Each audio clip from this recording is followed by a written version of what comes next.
بسم الله الرحمن الرحيم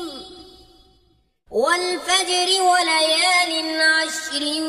والشفع والوتر والليل إذا يسر هل في ذلك قسم لذي حجر ألم تر كيف فعل ربك بعاد إرم ذات العماد التي لم يخلق مثلها في البلاد وثمود الذين جابوا الصخر بالواد وفرعون ذي الأوتاد الذين طغوا في البلاد فأكثروا فيها الفساد فصب عليهم ربك سوط عذاب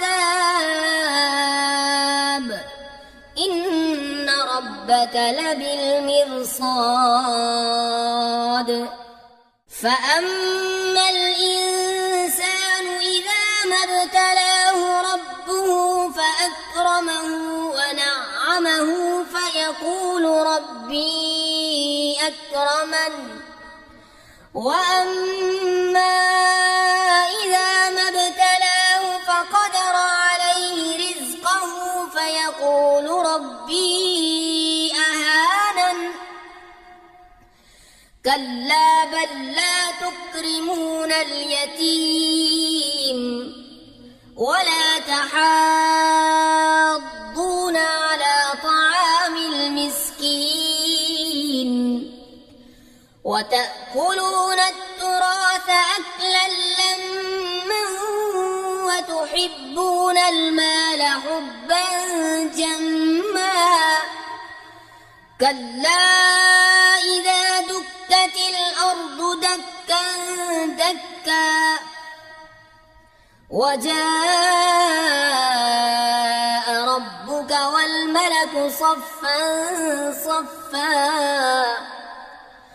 وجيء يومئذ